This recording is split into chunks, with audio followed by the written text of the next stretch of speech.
Menurut kalian, bernafas itu sadar atau tidak? Bisa disadari atau bisa juga tidak ya? Tapi pernahkah kalian perhatikan? Rata-rata manusia bernafas sekitar 12-18 kali dalam setiap menitnya.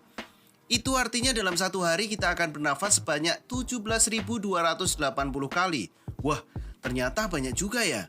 Meskipun kelihatannya banyak dan mudah, proses pernafasan yang ada di dalam tubuh kita prosesnya tidak mudah loh. Ada banyak organ yang berperan dan membantu proses pernafasan. Untuk lebih jelasnya, kita simak video berikut ini. Secara garis besar, organ pada sistem pernapasan manusia tersusun atas hidung, faring, laring, trakea, bronkus, dan paru-paru. Nah, untuk lebih jelasnya kita akan pelajari secara bersama-sama dan kita akan bahas satu persatu. Yang pertama adalah hidung. Dalam sistem pernapasan manusia, hidung merupakan organ pernapasan yang paling luar. Melalui organ ini, udara dari luar yang tidak hanya mengandung oksigen, tetapi juga gas-gas lainnya seperti nitrogen, belerang, dan karbon dioksida akan masuk ke dalam tubuh. Fungsi hidung adalah untuk menghirup udara pernapasan, menyaring udara, menghangatkan udara pernapasan, dan juga berperan dalam resonansi suara. Hidung dilengkapi dengan rambut hidung yang berfungsi menyaring partikel atau debu dan kotoran. Sebagai indera pembau dan selaput lendir di situ dan ada yang namanya konka. Selaput lendir pada hidung berfungsi sebagai penangkap benda asing yang masuk terhirup saat bernafas, seperti debu ataupun bakteri. Nah, bagaimana dengan konka? Tadi kan ada konka ya. Konka itu memiliki banyak kapiler darah yang berfungsi menyamakan suhu udara yang terhirup dari luar dengan suhu tubuh. Sedangkan indera pembau berfungsi untuk merasakan bau-bau dari lingkungan. Itu adalah hidung. Selanjutnya ada faring. Faring adalah hulu kerongkongan yang merupakan percabangan dua saluran. Fungsi dari faring sebenarnya dalam sistem pencernaan itu membawa makanan ya dan masuk ke kerongkongan. Tapi kalau dalam sistem pernafasan, faring berfungsi untuk memasukkan udara ke dalam pita suara untuk menghasilkan suara. Dan faring juga berfungsi untuk manusia sebagai alat bernafas melalui mulut. Nah, di sini adalah fungsi faring. Setelah faring, itu ada yang ketiga namanya laring. Laring atau kotak suara merupakan organ pada leher mamalia yang melindungi trakea dan terlibat dalam produksi suara. Laring adalah saluran pernafasan yang membawa udara menuju ke trakea. Laring disebut kotak suara karena di dalamnya ada pita suara. Ini merupakan suatu saluran yang dikelilingi oleh 9 tulang rawan, yang salah satunya adalah tulang rawan troid, pada laki-laki dewasa disebut jagun. Selanjutnya ada trakea. Organ lainnya yang mengambil bagian dalam sistem pernafasan manusia adalah trakea. Trakea merupakan tabung memanjang yang memiliki diameter sekitar 20-25 mm dan panjang sekitar 10 cm sampai 16 cm. Trakea tersusun dari 20 tulang rawan yang berbentuk cincin yang kuat tapi fleksibel. Dinding trakea tersusun atas cincin-cincin tulang rawan dan selaput lendir yang terdiri atas jaringan epitel di sini. Ada juga di situ ada silia ya pada dinding-dinding trakea yang berfungsi untuk menyaring benda-benda asing, kemudian mendorong apabila ada benda asing masuk ke dalam trakea. Selanjutnya ada bronkus. Percabangan trakea yang bersambung ke bagian kiri dan kanan paru-paru disebut bronkus. Struktur bronkus hampir sama dengan trakea yang tersusun dari tulang-tulang rawan. Bronkus berfungsi sebagai penyaring udara tetapi sifatnya hanya sekedar sebagai penyaring sekunder. Lanjut, setelah bronkus ada paru-paru. Paru-paru merupakan aktor utama di dalam sistem pernapasan manusia.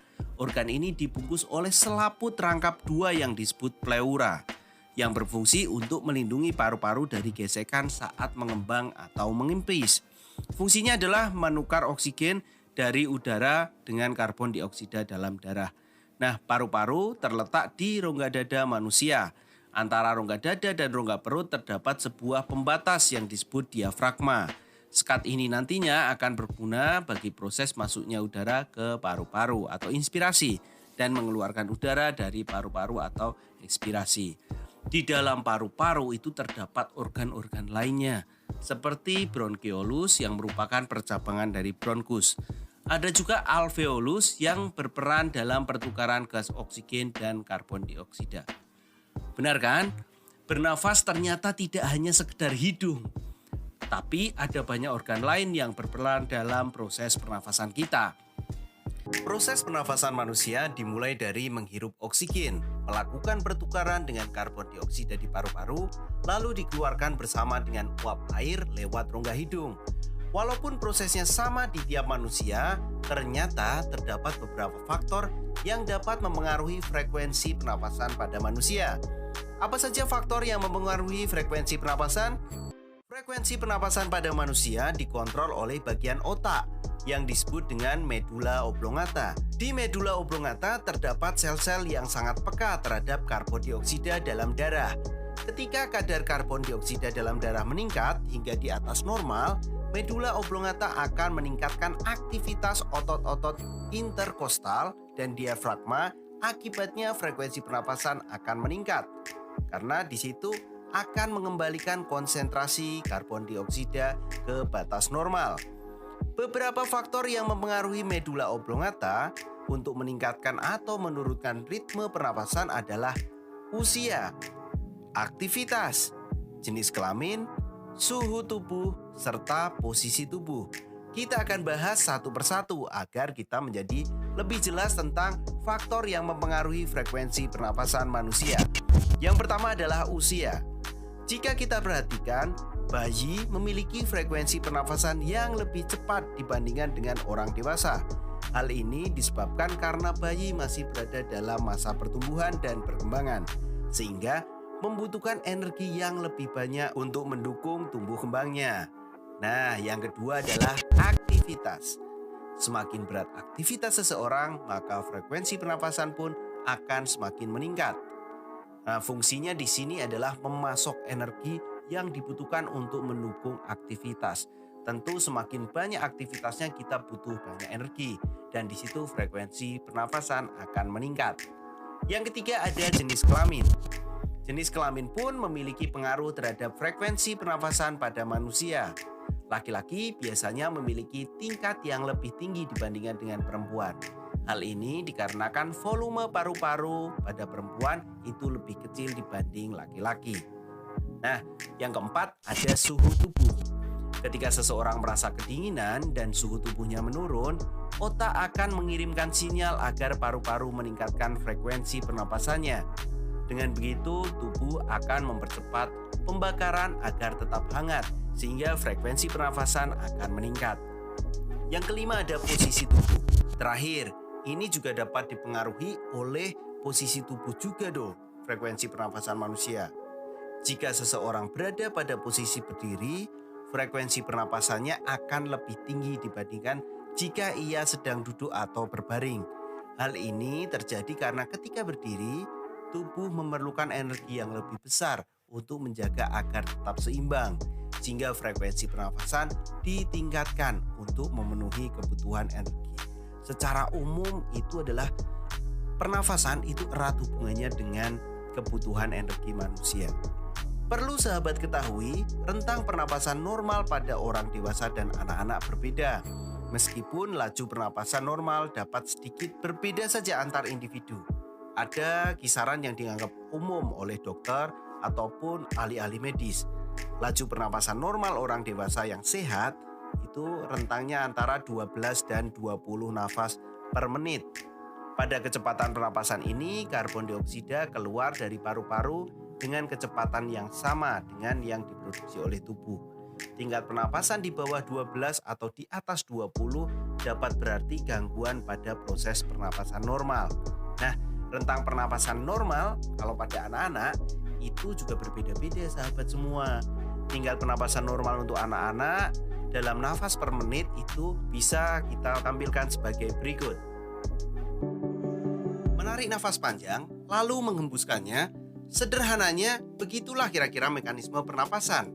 Tapi kadang ketika kita menjadi anggota paduan suara atau berlatih bernyanyi, coach bilang, "Ayo, gunakan pernapasan perut." Emang ada pernapasan perut? Atau ada pernapasan lain? Mulut kali? Atau dada? atau malah nafas panjang, nafas pendek. Ketika kita menarik nafas, oksigen masuk ke dalam rongga hidung lalu dibawa ke paru-paru melalui tenggorokan. Dan di paru-paru terjadi pertukaran oksigen dengan karbon dioksida. Oksigen yang kita hirup kemudian dibawa oleh darah ke jantung dan seluruh tubuh. Sementara karbon dioksida akan dikeluarkan lewat tenggorokan dan berakhir di rongga hidung ketika kita menghembuskan nafasnya. Ketika kita melakukan respirasi atau pernafasan, ternyata terjadi dua mekanisme pernapasan loh. Apa saja ya? Yang pertama ada inspirasi. Mekanisme pernafasan yang pertama adalah inspirasi. Inspirasi terjadi ketika udara dihirup melalui rongga hidung dan masuk ke dalam tubuh. Inspirasi juga sering disebut dengan inhalasi. Ketika kita melakukan inspirasi, diafragma dan otot dada akan berkontraksi. Volume rongga dada membesar, paru-paru mengembang, dan udara masuk ke paru-paru karena kita memasukkan udara ke dalam tubuh. Karena di situ tekanan udara di dalam tubuh lebih kecil daripada tekanan yang ada di luar. Nah, itu adalah mekanisme yang pertama, yaitu inspirasi. Yang kedua ada ekspirasi. Kebalikannya, mekanisme pernafasan ekspirasi atau yang disebut juga dengan ekshalasi itu melepaskan karbon dioksida dari dalam tubuh keluar. Ketika melakukan ekshalasi, diafragma dan otot dada itu berrelaksasi. Volume rongga dada kembali normal karena udara telah keluar dari paru-paru. Secara prinsipnya tekanan udara yang ada dalam tubuh itu lebih besar daripada tekanan udara yang ada di luar. Nah, berdasarkan otot yang terlibat, pernapasan dibagi menjadi dua. Tadi Mr. Klik sempat menyinggung nih, ada yang namanya pernapasan perut. Ayo pakai pernapasan perut. Nah, di sini menurut berdasarkan otot yang terlibat itu ada dua, yaitu pernapasan dada dan pernapasan perut. Nah, di pernapasan dada seperti namanya, pernapasan dada merupakan pernapasan yang dibantu oleh otot dada atau otot antar tulang rusuk di sini. Ini adalah jenis pernapasan yang biasa kita lakukan.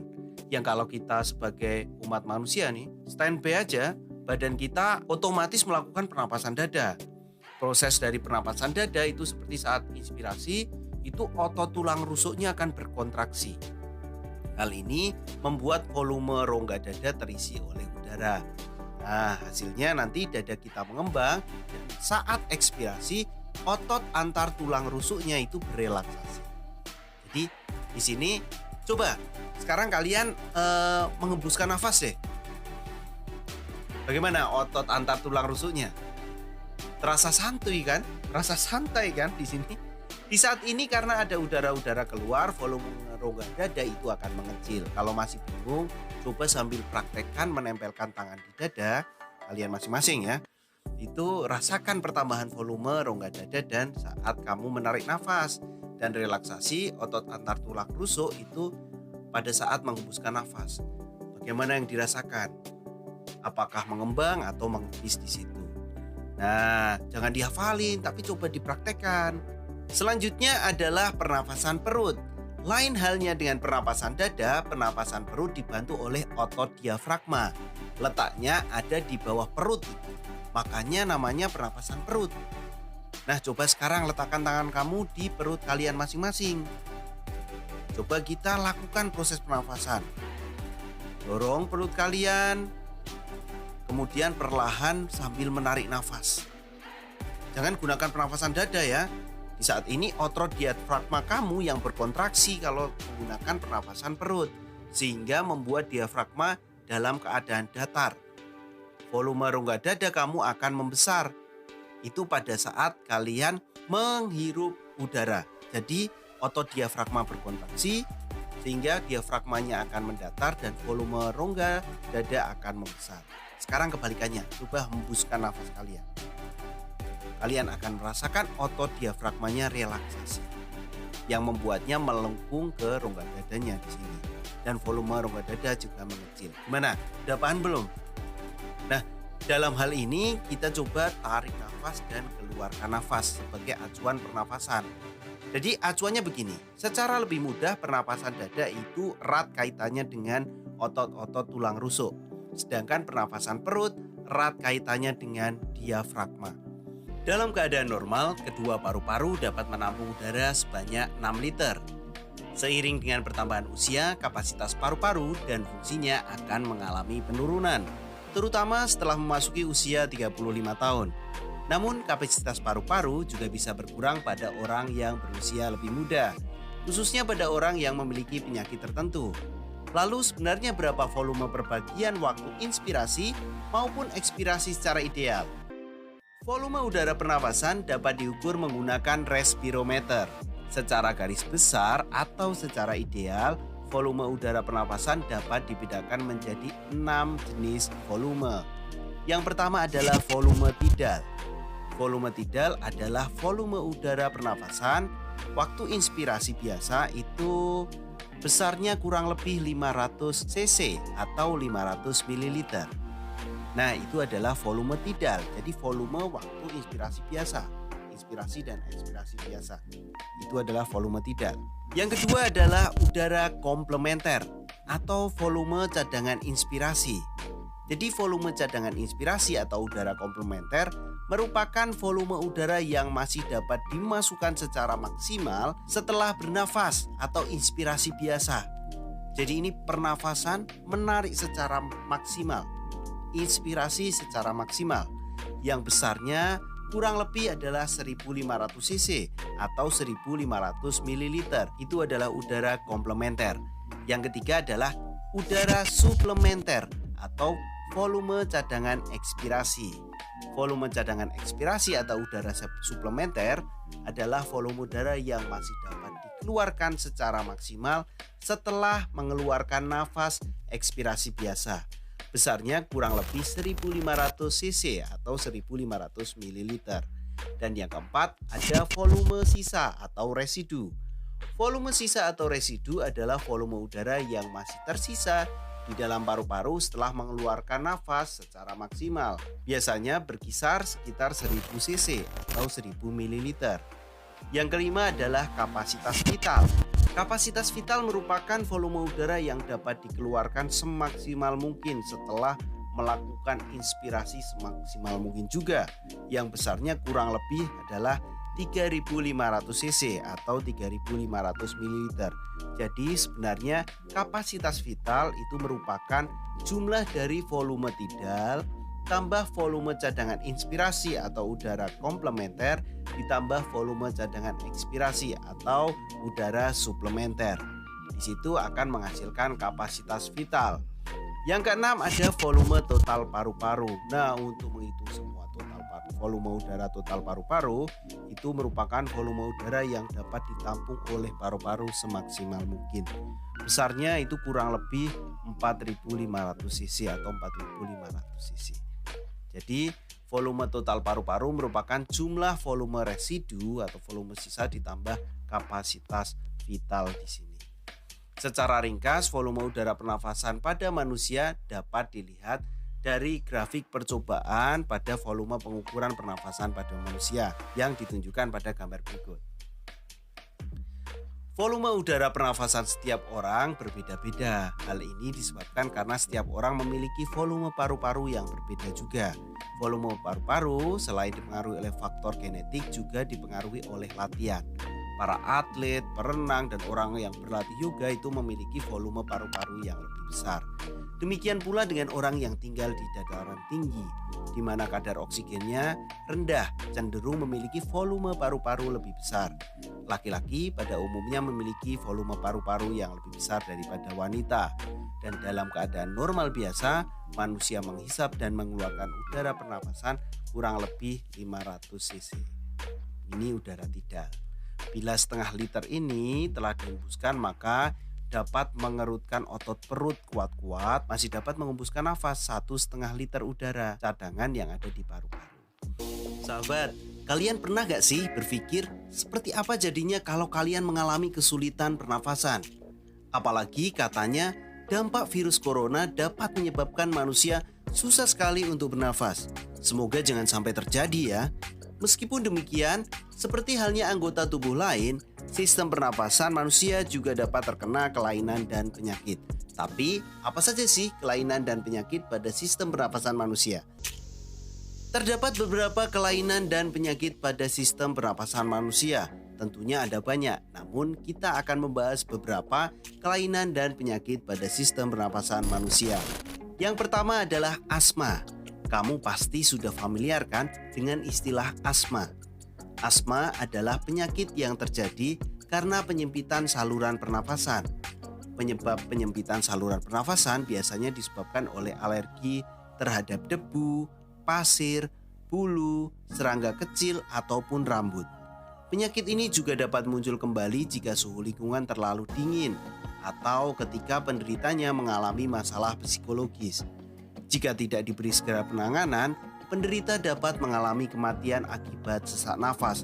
Itu adalah asma. Yang kedua ada pneumonia. Masih ada lagi nih, nama pneumonia. Pneumonia ini adalah penyakit yang disebabkan oleh infeksi bakteri Diplococcus pneumoniae. Akibatnya di sini alveolus penderitanya akan terisi cairan. Di sini juga akan menghambat proses pernafasan. Yang ketiga ada emfisema. Ada beberapa jenis penyakit dan kelainan pada sistem pernapasan manusia. Di sini ada salah satunya yaitu emfisema. Merupakan penyakit yang disebabkan karena alveolus kehilangan elastisitasnya. Kantong udara pada paru-paru juga akan mengalami kehancuran secara perlahan, sehingga membuat nafas menjadi pendek-pendek. Emfisema disebabkan karena kebiasaan merokok, adanya polusi udara, dan polusi asap rokok di sekitar kita. Nah, makanya nih, sahabat semua jangan merokok ya. Nah, selanjutnya ada kanker paru-paru. Penyakit pernapasan selanjutnya itu adalah kanker paru-paru. Seperti halnya kanker jenis lain, kanker paru-paru juga merupakan penyakit yang berbahaya. Penyakit ini disebabkan karena sel kanker yang tumbuh di paru-paru dan terus tumbuh tidak terkendali. Bila dibiarkan, sel kanker dapat menyerang bagian tubuh lainnya. Kanker paru-paru juga dapat disebabkan karena kebiasaan-kebiasaan buruk seperti merokok, minum minuman beralkohol, dan kebiasaan-kebiasaan tak sehat lainnya. Penyakit selanjutnya adalah tuberkulosis atau TBC. Penyakit pada sistem pernafasan ini merupakan penyakit yang disebabkan oleh bakteri Mycobacterium tuberculosis. Bakteri ini menyerang paru-paru dan menimbulkan pintil-pintil pada dinding alveolus. Karena pintil-pintil tersebut, proses difusi oksigen terganggu dan penderita TBC biasanya mengalami batuk darah. Mengerikan ya sahabat. Selanjutnya ada laringitis. Selain berbagai jenis penyakit, ada penyakit yang namanya laringitis.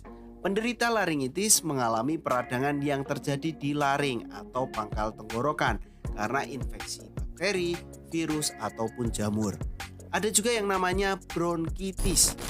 Nah, di sini disebut bronkitis itu karena mengganggu bagian cabang tenggorokan atau bronkus akibat infeksi biasanya. Infeksi ini akan menyebabkan penderita menghasilkan lendir yang menyumbat bronkus sehingga penderitanya mengalami sesak nafas. Masih ada lagi nggak ya penyakit sistem pernapasan? Tentu masih ada beberapa penyakit-penyakit yang mengganggu sistem pernapasan.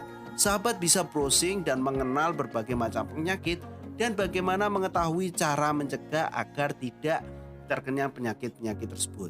Jadi kita tadi udah bahas asma, pneumonia, emfisema, kanker paru-paru, TBC, laringitis, dan bronkitis. Berikut adalah ulasan tentang contoh penyakit yang mengganggu sistem pernapasan. Tentunya masih banyak lagi yang perlu sahabat pelajari. Semoga penjelasan ini menambah pemahaman untuk sahabat semua.